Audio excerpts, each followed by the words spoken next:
What are you talking about? I never freeze.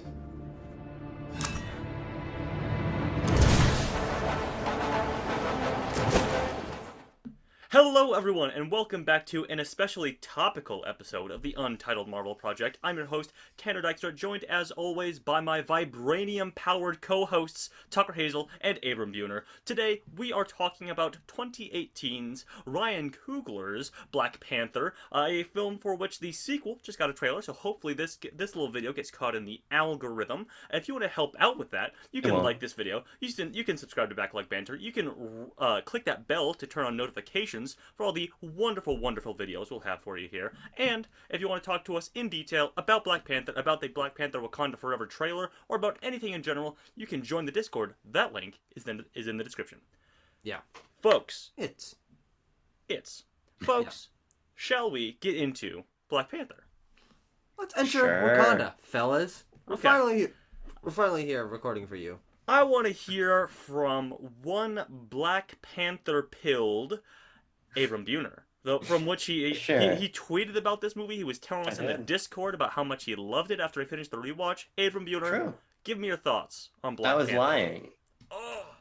No, that's not true. Oh, here's the thing about Black Panther, right? This is one of the Marvel movies I'd never rewatched, which I believe is a theme for two of us here, right? Mm-hmm. And after my first viewing, I remember thinking, man, this is one of my favorite Marvel movies. And then I never rewatched it. And then my confidence in that thought wavered over time, right? Mm-hmm. Because 2018 was a long time ago.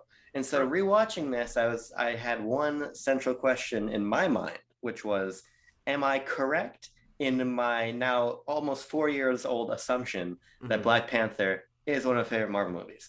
And the answer, dear viewer, I was going to say dear friends, but there's no friends among this panel. Dear viewer, the answer. Well, isn't there friends amongst the viewers, though? No. I'm out for myself and no one. Oh, He's gotcha. Farming the viewers for content and money. Welcome to Backlog Banter. How's it going? I love Black Panther. That's the bottom line. Mm-hmm. Black Panther is one of my favorite Marvel films. I think that what I love about Black Panther, in a way that I don't think I love other Marvel movies, is that it feels like it has such a complete sense of style that pervades the visual style, the soundtrack, the score. Like I see a frame of this movie and I go, I'm fucking watching Black Panther, right? Even a lot of my other favorite Marvel movies. I'm watching Black Panther. I'm watching fucking Black Panther.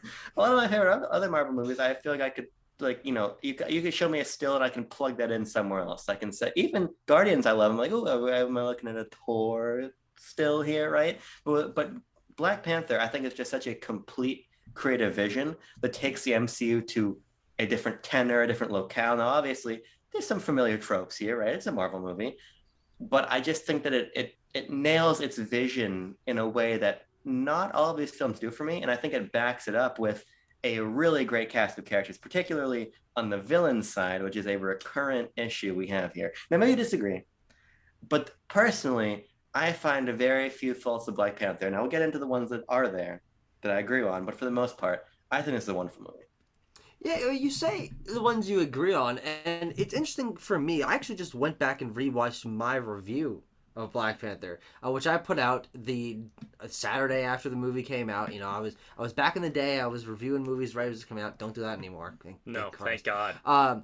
But I never really liked this movie that much, and it's not that I didn't like it at all. It's not that I thought it was bad, but it just really never hit for me in terms of Marvel movies. And again, as Abram was saying, it was the one I had never rewatched. So I think now that I've seen at least every Marvel movie at least twice. Most of them more than that. But I completely changed my tune on Black Panther. I think this is not top tier MCU for me personally, but I think it is top tier MCU just in general. And I can understand why this is the film that broke out in terms of being a lot more unique and distinct than other Marvel movies, to becoming, you know, one of the top 10 highest grossing movies of all time. I think domestically, being nominated for Best Picture, being nominated for many other awards. It definitely is a lot more distinct than we're used to getting out of a superhero cape shit fare. But I still don't think this movie hits the highest marks for me, because I like Chadwick Boseman, and I like the idea of the Black Panther character, but I don't think T'Challa is a particularly strong character. I don't think his arc is particularly fulfilling, and his personality really only hits its highest when he's interacting with the other characters in the film, who I do think are fantastic. I think the supporting cast of this film is where its writing really shines, but unfortunately, I kind of feel like we're led by one of the least interesting main characters in the MCU. But that's not really that big of an issue because he's almost never alone. He's always interacting with all sorts of characters. This movie is about Wakanda. It's about all these characters and their relationships. And so that's why it hits so hard for me compared to what I used to think. But I still do think, some mediocre action sequences. I'm not super in love with T'Challa. That's what holds it back from being top tier for me. Sure.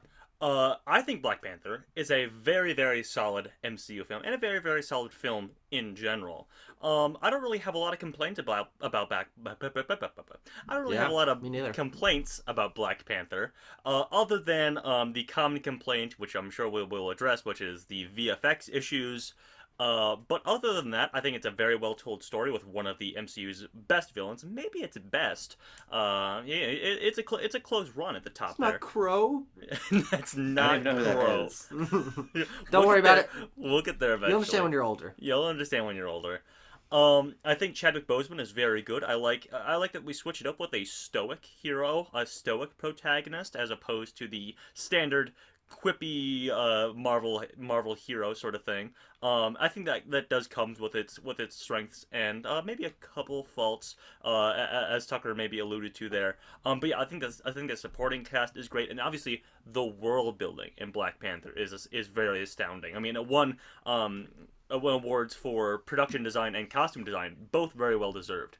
I mean, if you can even compare it to other Marvel films where we had to do massive amounts of world building, like Thor or Guardians, there's just a different sort of pace and mood to the Black Panther world of Wakanda and the underground crime setting which it weaves, and the history of Wakanda and the history of the Black Panther title. There's just something more heartfelt and personal about it, which maybe goes back to what Abram was saying about the personal touches, the personal vision from Ryan Coogler here. Yeah. Well, here's what I think, right? Let's just get it out of the fucking way. Let's just address the VFX problem, right? Because I think this is sort of an itchy trigger finger in the larger Marvel community in general right now with the announcements. Mm-hmm. Basically immediately upon the SDCC panel closing, there was memes about Marvel killing VFX workers to do 2 Avengers movies in the year, right? Just today, Vulture seemed to have published an expose and sort of speaking to VFX artists about the woes of dealing with Marvel and Disney. So yes, it is a common and well researched issue. Yeah, and since let's just get it out of the way first. I think this is the worst looking Marvel movie. I think that there are chunks here that are actually unbelievable to me sometimes, wherein I feel like you can obviously see the character standing on green screens. Mm-hmm. I think to when T'Challa sees his father after he's had like the flower or whatever it is, and we're standing. The heart-shaped herb. Yeah, the heart-shaped herb. And we are, I apologize, and we are clearly not standing in like the Saharan environment. We're clearly on a green screen. Or I think about even the challenge, right? Mm-hmm. I love the part where they're fighting on the waterfall, but there is no people behind them. None of that's real, and it's a level of like blatant superimposition that I think becomes incredibly distracting in a film that is otherwise predicated on some very beautiful visuals. I mean, Wakanda is as you were saying, Tanner, the production design is incredible. Yeah, but best production design. But when I'm watching the film, and even I, as somebody who's gone on record saying that bad CGI that is kind of a non-issue to me, right? Mm-hmm. And it still doesn't majorly detract from my thoughts on Black Panther, but it is egregious here. And truly, that final fight is truly terrible. There's just a level of blatant previs and like poorly textured things and like inorganic objects in the background. Rubbery rhinos. Right, is just... It's a level that I don't think that even the bad Marvel CGI of nowadays really reaches. I don't really understand what happened here. Well, yeah, I think that the interesting part about the CGI in this movie, and that I agree that it is one of the worst. It didn't do anything for me this time. Maybe it's because I have become more accustomed to Marvel movies having closer to this level of CGI than, you look at Infinity War or Endgame, there's like moments there. You're talking about Bruce's head popping out of the Hulk Buster, like, oh shit, what the fuck is that? But like most Marvel movies are predicated on moments of bad CGI. It's the meme of Flash Thompson not being on the street in New York in No Way Home. But that's literally less than 2 seconds of screen time. I think the reason why it does stand out here so obviously is there's not really too much effort to hide it. So when you're watching that final action sequence, which is 35 minutes long, in broad daylight, in broad daylight, and most of the scene is CGI and obvious green screen, it's like, oh, this isn't even edited around. This isn't even hidden in shadows and stuff, because they are setting it during the daytime and everyone is in CGI and all these backgrounds and stuff. That's where I think it really stands out compared to the other ones, because I feel like a lot of the other movies work better with knowing that they have these problems, and so they edit around it. They add special effects over it. Well, of course, different kinds of special effects. They add different things that hide it better, which this movie doesn't attempt to do, except for when it does, and then it looks great. And then you're looking at some of the best designed vistas in the MCU. And you're looking at the wide shots of Wakanda with weird floaty ships going by. It's like, oh shit, oh, Wakanda looking pretty fine today. But other than that, yeah, just weird, weird. And I think that is especially a problem in that final action sequence, which is probably one of my least favorite in the MCU personally. Yeah, but Tucker, you hit on an important point there, which is, the VFX are rubbery and undercooked for reasons which Ryan Coogler and the VFX team have opened up to being like, we were on a really short timetable with this stuff.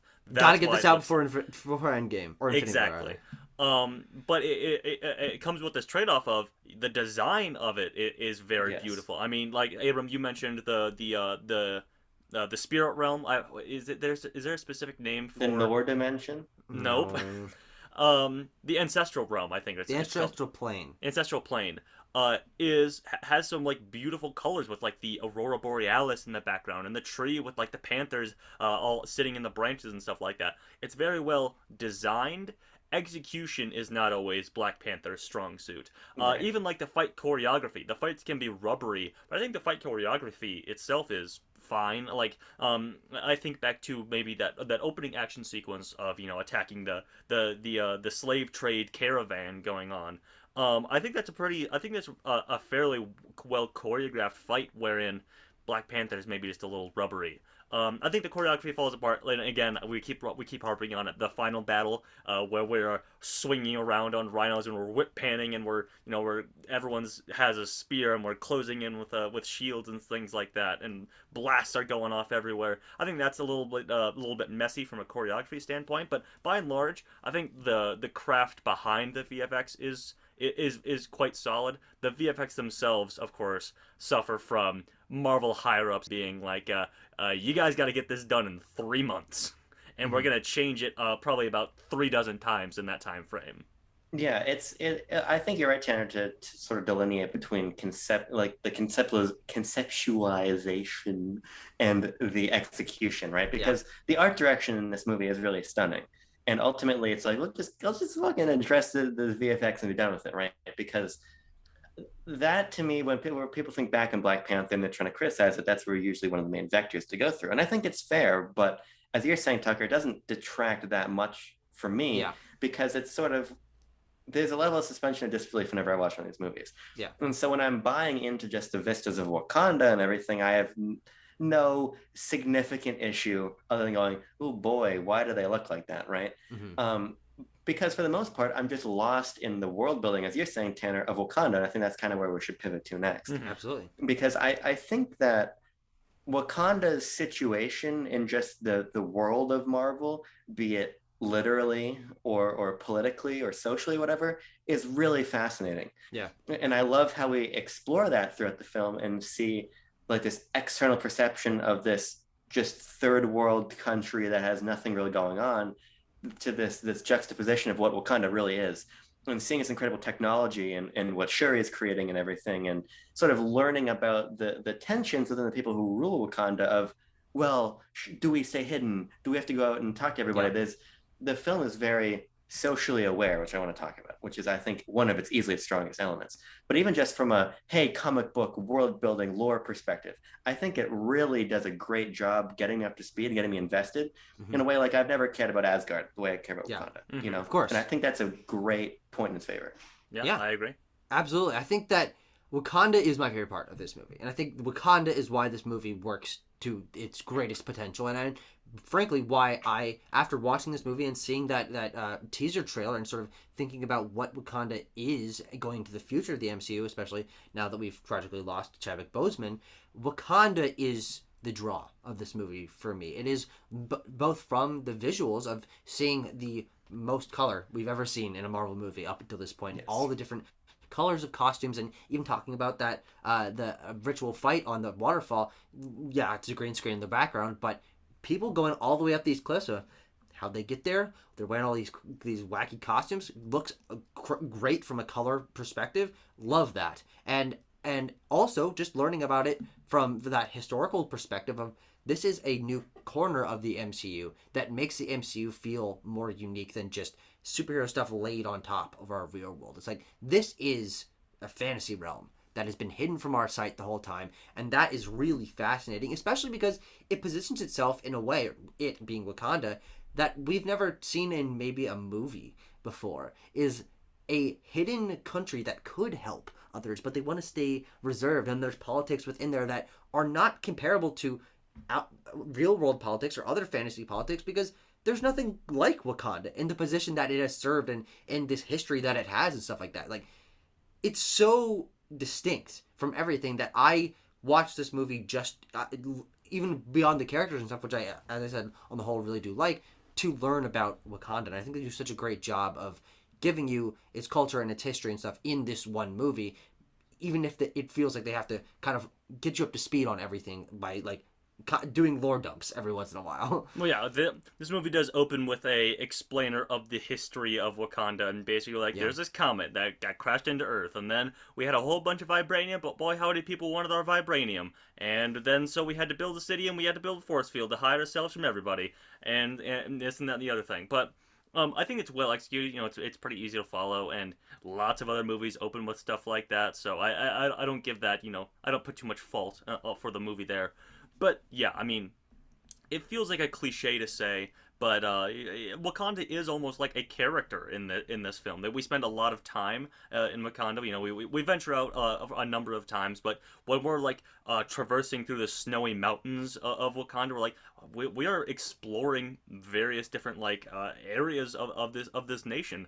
Much like, well, as I was watching the movie with Tucker, I mentioned we never get this with like Asgard or anything. Like, we see Asgard, it's the same establishing shot of like the big castle that like cascades down. Kind of looks like an organ. It kind of looks like an organ, exactly. But we don't see like, is Asgard just the city? Like, is there a place outside of like a forest or something like that, outside of what we see Heimdall running through in Ragnarok? Mm-hmm. We don't really see it. We don't explore it at all. But in Black Panther, we go to M'Baku's kingdom, and he's got like a temple that's like hanging off the side of a cliff that's being held up by a giant gorilla statue, and there's sticks hanging everywhere, and it just looks cool, and we get to explore these places, and we find T'Challa, and he's buried in snow as opposed to being buried in like spices or whatever he is in the main city of Wakanda, and it's just really interesting from all the areas that we get to explore, even in the relatively limited time that I guess we are in Wakanda, because we are in London and Busan and things like that. Yeah, I think, you know, Wakanda's fantastic and it's the core of the film, but I was surprised to really enjoy these other locations as much as I did. I like everywhere we visit in the film. It's very globe trotting in that way, which I appreciate, because I think we end up having some really great set pieces there. I particularly love we're in Busan for the fight in the casino, right? Yes. And the streets. Yes. Good point. Yes. The car chase I can kind of take or leave. I love the idea that Shuri has made this thing where you can like astral project into vehicles. I think that's really clever. But for the most part, I'm not a huge car chase gentleman in general, so that doesn't really do it for me. But the sequence when we walk into that underground casino first of all, it's right out of James Bond, so I enjoy it, right? But that sequence to me really illustrates a lot that I like about the movie. Because immediately you go through those doors, and what greets you? Oh, it's the soundtrack that Kendrick Lamar has curated. Now I'm a big Kendrick Lamar fan, right? So when I walk through those doors, and boom, you get that beat, and you got The Weeknd over it, right? And like, god damn, this sounds awesome. It looks like this is where I go back to this notion of like the film having a real distinct personality. I think a lot of that is Sonic. I love the soundtrack. I love the score, and it elevates these sequences even higher than they would be otherwise. But also while we're in there, we're getting this sort of the banter between T'Challa and Okoye and everyone, right? And then we get Claw, who shows up. I love that sequence for its ability to sort of encapsulate what I love about this movie. Yeah, I think you talk about sonically. I don't really care about the soundtrack of this movie. It goes in one ear out the other. I'm like, yep, they're going back. But you know what really hits for me? That's what Kendrick sounds like to me. Or was it even Kendrick? I don't fucking know. Or The Weeknd. Weeknd. Who knows? Kendrick curated the soundtrack. Sure. All right. Well, good for him. You know, sure. I hope he's having a good day. But what I really like is the score of this film because it is incredibly distinct in the way that it uses percussion and these musical cues that always allow you to feel like you're returning to Wakanda. It's like if you walked through a door and you had like a cool theme cue that played every time. Wakanda has that. And it plays every time you pass that force field or you walk into the throne room or something like that. And those musical cues are worked into the soundtrack and into the score, and they sort of play into one another. And that is another part of why Wakanda feels so distinct, is because you're like immersed in this different sounding kind of music that we haven't gotten in other movies, or frankly many other movies that have reached this kind of mainstream appeal. Yeah, I agree. I love the casino scene and even the car chase in Busan. Car chase, best fight in this movie. Yeah, fair play. Car chase in Busan, any relation to Train 2? Nope. Tanner made that joke last night. I want to already made the joke. Throat. We only get one, and I made it last night. But what I did want to say on the note of the score. I do enjoy what score are you going to give this movie? Well, no. We're not done yet. We're not wrapping up just yet, dear viewer. We do blend like the traditional African music with modern hip-hop music when we're introduced to, namely, the villain of the film, Killmonger. You know, I think the score does a good job of highlighting the character crossover that Killmonger sort of represents, of, you know, being of Wakandan descent, Wakandan royalty, but being raised in America his entire adult life, or until he was his entire life. Yeah. He's American. He's American. But speaking of Eric Killmonger, Michael B. Jordan, one of the best villains in the MCU. I don't think that Stevens, I believe, is his Christian given name. His God-given name. Yeah. What do we think of Michael B. Jordan as Eric Stevens Killmonger? Maybe Stevens. Yeah, he's my favorite MCU villain. Full stop. We'll talk about it next week. But my favorite Marvel villain is Killmonger, right? Yeah.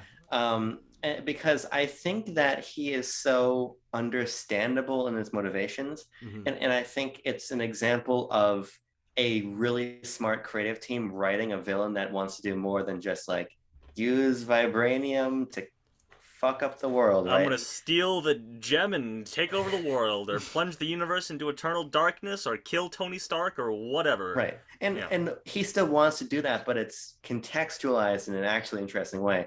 I actually think that this film in a lot of ways reminds me of Iron Man.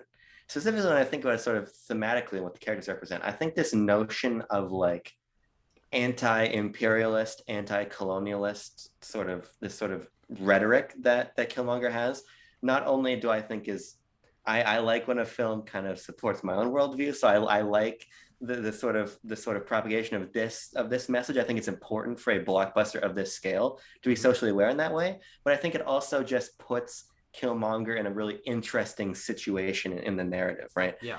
I love this idea that, you know, he's an outsider and he's gonna come into some of the fucking rawest scenes in the MCU, just kill his way right to the top, as his name would imply, but then use that power to sort of leverage it for his own good, but in a way that directly ties back into his backstory. Yeah. In a way that doesn't leave me thinking, okay, and now it's time for the villain to do the big escalation, right? Because he's got to raise the stakes. He raises the stakes, but in a way that is so clearly linked to where he comes from. And it all goes back to that first scene. Again, there's particular scenes in this movie that I really love a lot. And when he's in the museum and he's talking about he's correcting the woman there, he's like, no, the fucking British stole this from Wakanda. She's like, what are you talking about? Right? And I meet him like, okay, boom. The movie's read the same theory books that I've read in my film history classes, and it's here to sort of explain this in a really interesting facet through Killmonger. So I just really love that facet of the movie a lot. And Michael B. Jordan's just a badass. Watching him break T'Challa's back and throw him over a waterfall and all that shit. He's not break his back. I was thinking of Dark Knight Rises. You are thinking of Dark Knight Rises. About the same. He still defeats him. He stabs him. He cuts him up. He fucking that's true. Throws him off a cliff. Listen. I think that's the main part here. So that's not the cliff. Chadwick Boseman, of course, he's on that Marvel workout regime. He's looking tight. He's looking fit in this movie. He's looking hot. But boy, howdy, Michael B. Jordan. When he whips off that shirt in that fucking waterfall fight, he is bumpy as fuck, but he is rippling muscles, just dwarfing Chadwick Boseman. And that's an impressive physique right there. And it makes me feel the danger of Killmonger and the sex appeal of Killmonger. Oh my. But I also love Killmonger. Aram, you touched on a lot of very solid, very true points. # true points. I don't really know if I have a lot to add about him. I do. Tucker, you got something to add? Yeah, I got something to add, because I also think that Killmonger is one of the best MCU villains in terms of his motivation and also the performance of Michael B. Jordan as him.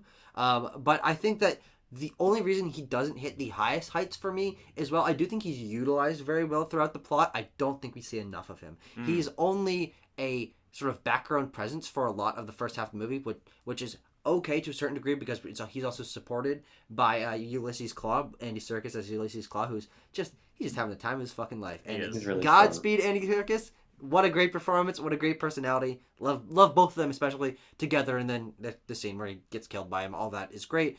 But I wish there was more.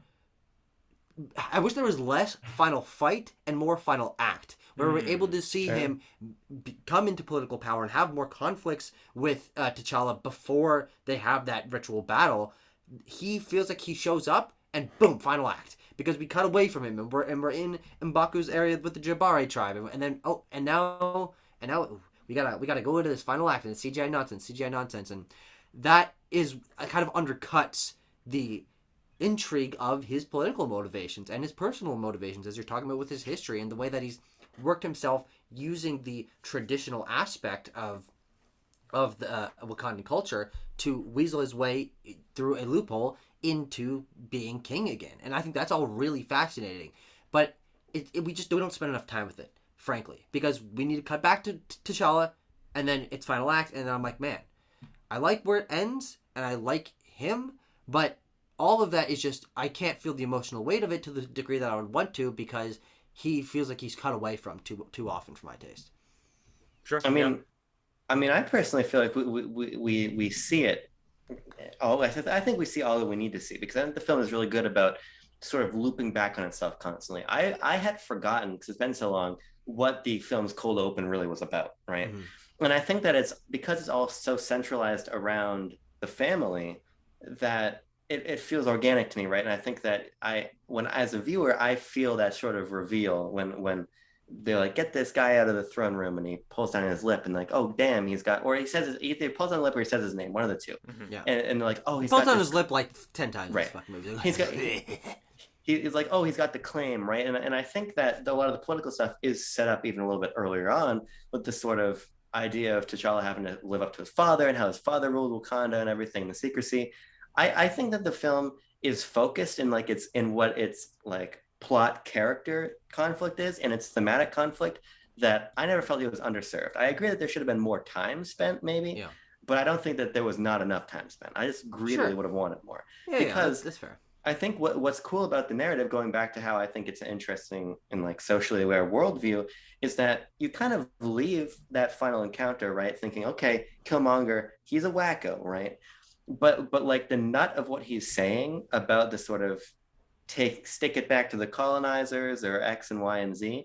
T'Challa isn't like clearly in the political right, and I think that's really interesting to think about. Hey, because we see Daniel Kaluuya, who is, he throws down his weapon at the end. He doesn't go as far as Killmonger wants to go. It makes me wonder, man, I'd love to see this sort of conversation continue between Daniel Kaluuya and Chadwick Boseman, and now neither of them are going to be in the next movie, right?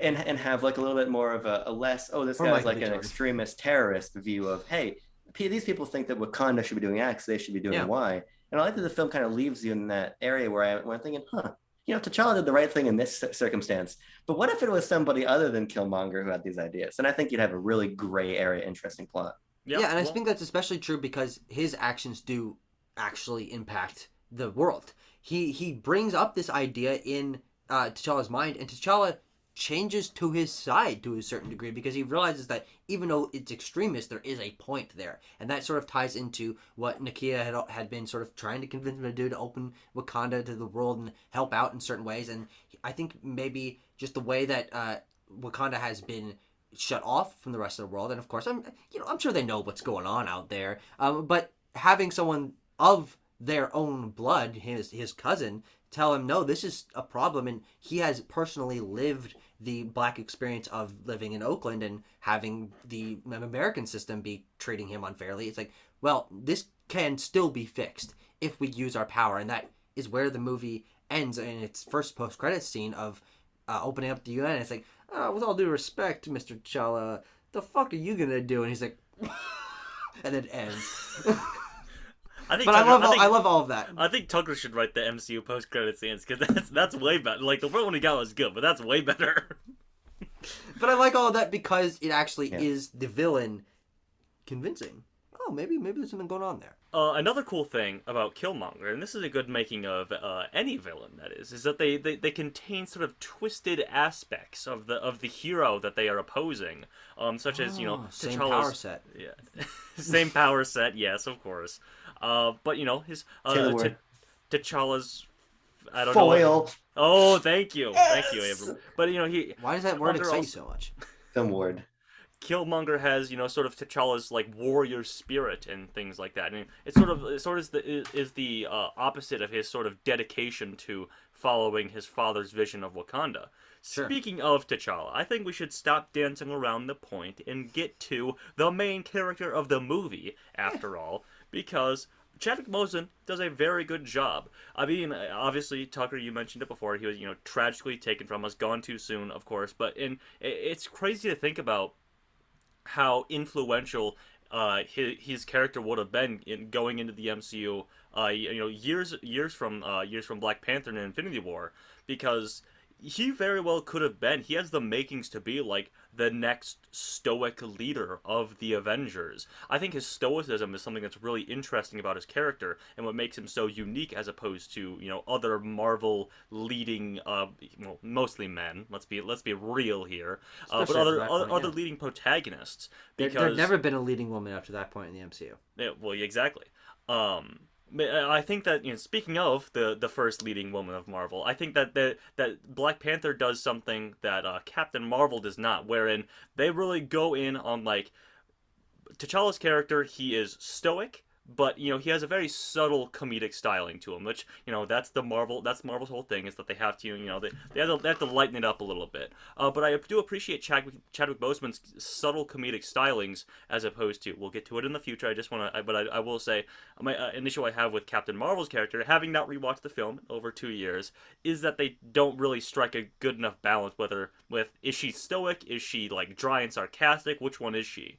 But I feel like with Black Panther and with T'Challa, they find a very good sort of middle ground, for a very good character realm for him to operate in that really hadn't been delved into in the past. If there's one thing I love, Tanner, it's a hip comparison. You know this about me. Oh, okay. And I want to draw a comparison to a film that we all love, which is Nope. And I want to think about Daniel Kaluuya's character in Nope. What's cool about him is that there's this sort of suaveness about him, right? He's in that film, he's very mysterious. He's very quiet. He's reserved. Then you've got Keke Palmer, who's bombastic and energetic, right? And there's something really cool about that dynamic. And I think that my thoughts on that apply to Black Panther also. Now, T'Challa doesn't come off as sort of as I don't know, like mysterious and peculiar as Daniel Kaluuya does in Nope, but he comes off as far more suave and sort of understated compared to both of the protagonists that you're saying, Tanner, but the people around him. Talk about the foils again. I love that word. It makes me think about his foil in Killmonger, right? Killmonger is full of charisma, right? And T'Challa, he's just cool. He's cool and collected, and I like that a lot. I think it plays off of the characters around him, whether that's his sister, whether that's Okoye, whether that's anybody really. He's just his presence that when I look at Chadwick Boseman, I'm like, God damn, I can't take my eyes off this man. Not only is he a very handsome man, but he has just so much screen presence, and I think it comes from the fact that, as you're saying, Tanner, sort of a different feel to this Marvel lead, right? And I just think that that's very captivating. So I get where you're coming from, Tucker, about maybe him feeling too reserved or whatever. I don't want to put words in your mouth. You'll talk about it in a moment, but I like this. It's a different feel for the MCU, but it's also a different feel for this cast, and I think it works really well. Yeah, I think that he's at his best in that screen commanding performance when he's being king and he's in the throne room and he's listening to the things that people are telling him to do or not to do. But I think that outside of that, while I like the position he fills and the concept of having a less outwardly quippy and more collected MCU protagonist, I think that the aspects of his personality that work are done better by the supporting cast. When I think about someone who's mysterious and calm and collected, I think about Okoye. She's a lot more stoic than T'Challa is. If I think about someone who's a more... Actually, no, this is where mysterious should go. More mysterious and understated, I think about Nakia. If I think about the comedic side of his performance, that does hit sometimes, I think more towards Shuri, though I don't love her performance, or even Winston Duke's performance as M'Baku, as M'Baku, who is more outwardly comedic. I think that the supporting cast sort of draws attention away from him. So while I think that he is a interesting middle ground of a lot of these different personality traits, none of them shine enough for me to go, oh, he's the character I should be paying attention to. No, when other characters are having conversations with him, I'm drawn to his mom or his sister or his ex-girlfriend or his friend or his rival rather than him, and he kind of just feels like a sponge soaking up these other personalities, which I feel are a lot more distinct and frankly better developed, because I do like his development as a leader, coming to terms with the fact that he has been put in this position and needs to make choices that no one in the past has, or breaking free of Wakanda's tradition.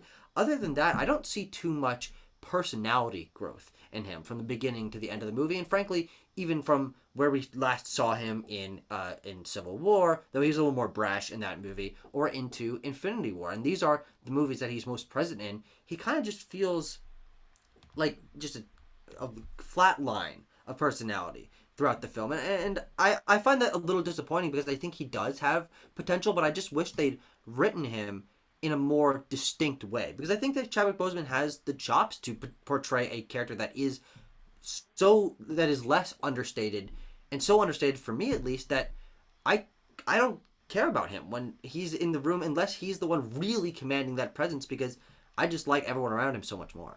Sure. I mean, I would just go back to the point of maybe that he's not a middle ground so much, or a sponge like you said, but he's a key puzzle piece. He is such a dynamic sort of character, and Chadwick Boseman is such a adaptable actor that he can slot in very nicely with anybody that he's sharing a scene with. Well, he can.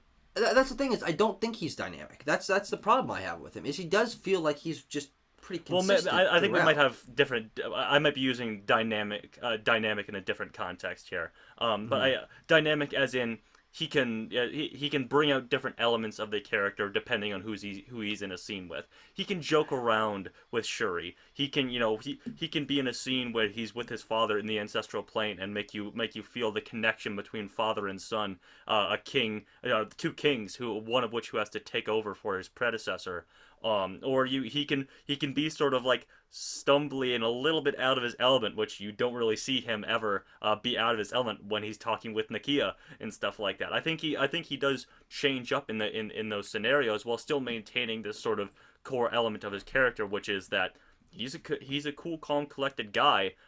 Which falters at points, and he can be brash like in Civil War, or he can deliver a cold ass line like when he comes back to fight Killmonger, where he's like, "I never yielded, and as you can see, I am not dead."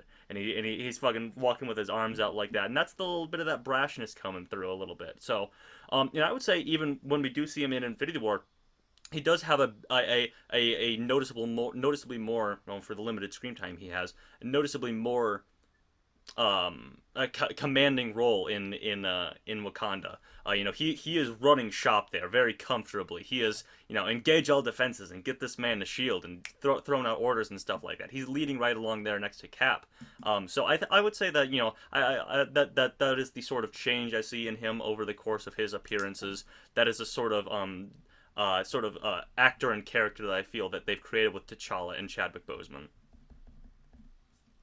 Yeah, I mean, I don't have too much to say with that because I frankly, I guess I just disagree. When I'm watching this film, I don't get too much out of him, and of course, while it's created by incredibly unfortunate circumstances, and I would love to have seen what he could have grown into in future films if Chadwick Boseman had still been alive, I'm very excited for Wakanda Forever because it won't be, frankly, in my opinion, tied down to T'Challa, who I felt was a relatively weak centering point for the film. I think that the diverse cast of different characters that we have around him are so compelling to me that I'm very excited to see what with Wakanda Forever we're able to delve into more of them on their own or their relationships with each other rather than tying everyone back to T'Challa. So, I've gotten my wish of a T'Challa-less Black Panther sequel, but of course for unfortunate circumstances, and I wouldn't have wished it that way. But we'll certainly see what they do with Wakanda Forever.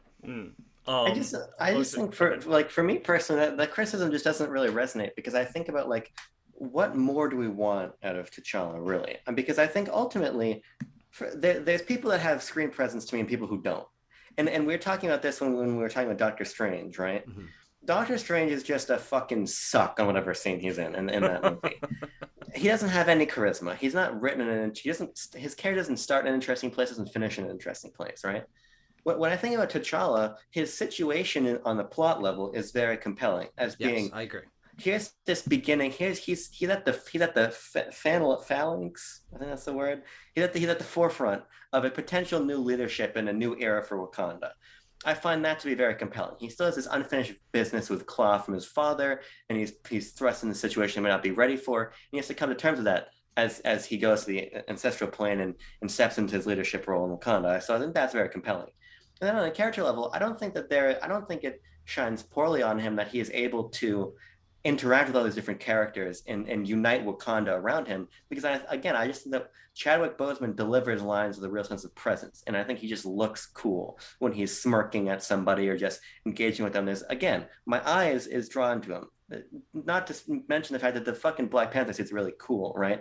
But I think on a character not as cool level, as Civil War 1, in my opinion. I think Civil War 1 is better. Yeah. But to Tanner's point, I like that notion of being dynamic. I think that's more important. His ability to interact with these different characters and pull them all together in the ways that people give him shit. And he's just trying to be king, right? And he's learning.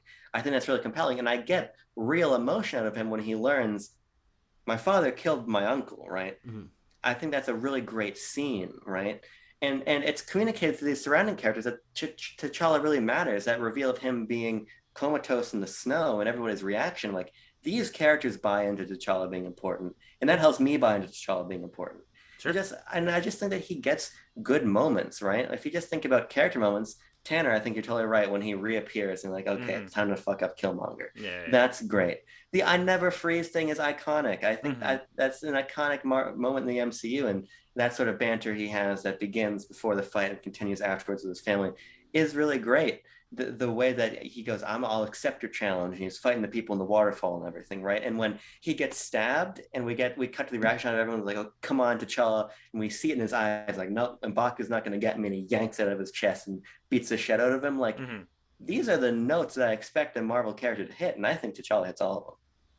Yeah, I agree. I would also just say I just love the dynamic that he has with with all these supporting characters. I mean, he is like you can cringe at like the what are those moment with him and Shuri, but ultimately I think at the heart of that dynamic is like a pretty solid and realistic like brother and sister sort of relationship where they're giving each other shit, and she's like, you don't know about anything that I'm doing about here. Like this is my lab. What are you wearing in my lab? Like she's giving him shit about all these things, or like I love the moment with character that we haven't mentioned yet, Everett Ross, when they're doing the interrogation in Busan, and he's sort of like he like taps T'Challa on the back, and Okoye kind of like looks Everett Ross up and down, and T'Challa has to be like, just settle down, it's all right.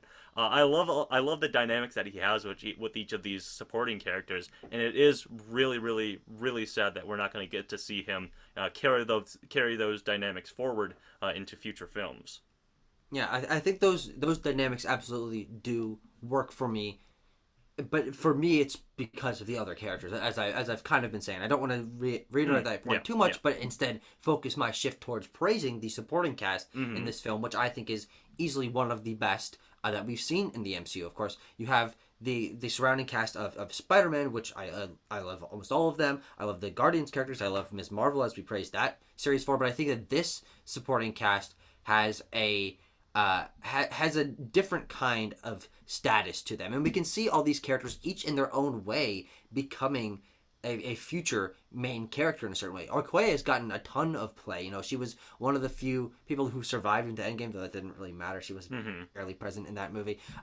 She's a big presence in Infinity War. She is showing up in Marvel Zombies for whatever reason. Like they're putting these focus on these characters, and I think that really is because of how well they are instantly portrayed in this film. And I really love learning about what Okoye is thinking as this sort of this soldier who is so confident in her loyalty to the throne that she has internal conflict about whether or not to betray her friend or her country. Like, that's a fascinating character to learn about. And then how that brings into conflict her friendship to a certain degree with Nakia, who is much more about the loyalty to T'Challa and what is right for Wakanda to do. And she brings out this interesting other side of Wakandan culture. And of course, Shuri, in her own right, much more similar to other characters we've gotten in the MCU before. She's much more comedic chops and things like that. But the way that she is young and is the one developing tech, like, I think each of these supporting characters, and unfortunately, I don't think that his mother gets, I can't remember her character name, but the Queen Mother of Wakanda, I don't think she gets enough play in this movie, though I do think she's very good. I like all of these characters, and even down to Winston Duke as M'Baku and Daniel Kaluuya and Martin Freeman. There's such a great supporting cast, and there's just so fucking many of them, and they all feel like they get enough screen time. Like, there's no one that I feel like is left in the dust in this film. Yeah. I mean, yeah. Well, thank you, Todd, for bringing up Ramonda. I didn't quite remember her character name either, but the legendary Angela Bassett. I think we also mentioned Andy Serkis earlier, but he's just having fun. He's just having a grand old time. He is so fucking balls to the walls and nutso in this movie. He has like the weird fake arm that hides his vibranium blaster, and he's talking about mixtapes, and he's singing, you know, baby, what is love, when he's getting interrogated and stuff like that. He's having a grand old time, and I said this when we were watching it. It's unfortunate that the MCU lost maybe two of their best villains with this movie. I don't know where Claw ranks on the best villains, but he's certainly one of the most fun ones, I would say. Yeah. But I don't know if I have much else to say about Black Panther. Do you fellas got any lingering notes of any kind? All I'll say about the side characters as I pull up our super secret spreadsheet here is that Don't tell anyone about it. Nope. what I like about the side characters. Have our editor clip that out. Yeah. What I like about the side characters, and Tucker, I think this feeds back into why you find them perhaps more interesting to T'Challa, is because when you think of, because you bring up the Spider-Man cast or whatever, right? The Spider-Man cast is there to serve Peter. They're Peter's friends. They're not really that special, and it's about them finding their own way to be special, right? Ned's the guy in the chair and everything, right? But in Black Panther, we're thrust into a world that is not, it's not an ensemble film, we're thrust into a world where everybody that we meet has something to do, and they have a status and a position and a narrative and an arc of their own, right? So the film to me falls somewhere between ensemble and just led by a main character with a supporting cast, because as we were saying earlier, that world building was just so good that we can be thrown into this world and pick up to speed very quickly. So yeah, absolutely. All right, fellas, shall we type in our scores for Black Panther? I've got it in. Okay, are we ready? A 3, a 2, a 1. Beep boop, beep boop, beep boop. Calculating. Oh, sheesharoonies, look at this. We have a perfect score. I agree with this score. nearly a perfect spread here. We have starting from the top. I'll start. Abram with a 9.4, Tucker with an 8.5, and me with a 7.5. All good scores here. That averages out to a 8.5 average rating, which does mean that, again, it lands us in a bit of a sticky spot here, a familiar spot, if you remember. Not a very sticky spot. Yeah, well, a sticky spot if you remember last week, or the last episode of UMP, wherein we had Ms. Marvel at an 8.5, tied with The Avengers at an 8.5. So now we have a three-way impasse here. So, folks... So just to go from the bottom. Yeah, just go from the bottom? Okay. Simple hand raise to begin to see if we got to even litigate. Yeah, sure. Okay. We don't. Above Miss Marvel. Yeah, who thinks that this is better? Who thinks that Black Panther is better than Ms. Marvel?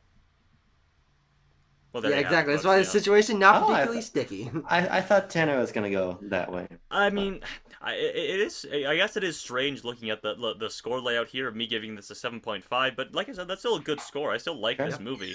And you know, we all like this movie based on our scores quite a bit actually. But that's gonna land it at place number 8. Place number 8, above Iron Man 3 and below Ms. Marvel. So, yeah, very good. Yeah. Top 10 MCU, top tier MCU, as we can all agree. Sure. Yeah, for sure, 100%. But that does it here for us at UMP for our Black Panther episode. We will, of course, be back next time with a big kahuna in many ways. Avengers: Infinity War is coming up next time. Excited to talk about this one. I'm very excited to talk about this one. Afterwards, of course, we'll be doing a She-Hulk episode coming up imminently. But we'll be continuing down the road of UMP here, just as fast as we can skedaddle. But we gotta skedaddle out of here. Thanks for watching, everyone. We'll see you next time.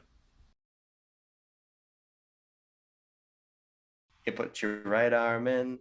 You put your right arm in. You put your right arm in. Put your right arm in. So about that fucking T'Challa film.